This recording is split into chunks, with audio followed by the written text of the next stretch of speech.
premier coureur à marquer aujourd'hui des points dans le classement par point classement maillot vert. Voilà, c'est fait.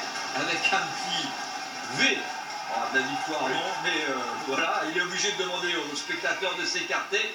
Et tout de suite, on va apercevoir ces trois ex-compagnons d'échappée qui sont là, qui sprintent aussi à l'image de Steph Clément. Regardez le peloton qui est en train de revenir. C'est donc quasiment une échappée terminée. Regardez avec Alexander Christophe et qui tout de suite, c'est John Degenkolb qui a devancé Alexander Christophe. C'est l'anniversaire aujourd'hui. On a vu Peter Sagan, on a vu Mark Cavendish, on a vu Nasser Bouhanni.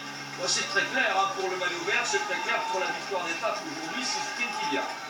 Oui, c'est les sprinteurs de ce Tour de France et c'est normal qu'ils soient là pour se disputer ce sprint, y compris dans un sprint intermédiaire que l'on renvoie d'hélicoptère avec Degenkolb dans son style caractéristique qui l'emporte devant Christophe, Sagan, Cavendish, Nasser Bouhanni qui a retrouvé sa pointe de vitesse. Alors c'est moins important bien sûr qu'un sprint à l'arrivée, mais c'est un passage obligatoire pour ces garçons.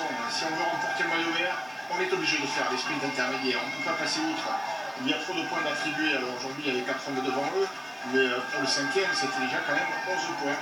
11 points et puis c'est ensuite dégressif, 10, 9, 8, 7, 6, etc. jusqu'à un point, jusqu'au 15e. Donc il fallait absolument se mesurer à ses adversaires pour rester dans la course du maillot vert. Ça ne fait que commencer. C'est tout le charme du Tour de France. Chaque maillot distinctif eh bien, influence le scénario du jour. On rappelle que pour l'instant, eh bien, le monsieur maillot vert, vous l'avez aperçu tout à l'heure, c'est Peter Sagan qui a remporté les 3 derniers maillots verts sur les 3 derniers Tours de France. Il avait été, eh bien, il l'a fait donc en 2012, 2013, 2014. En 2011, c'était Mark Cavendish. En 2010, Alessandro Petacchi. En 2009, Tour Uchoft. Voilà des noms qui vous parlent et qui vous rappellent sans doute quelques souvenirs des grands sprinteurs. Il y en a beaucoup, on en a on a 14-15 hein, dans ce peloton. Et on verra tout à l'heure s'ils sont tous au rendez-vous et s'ils sprintent massif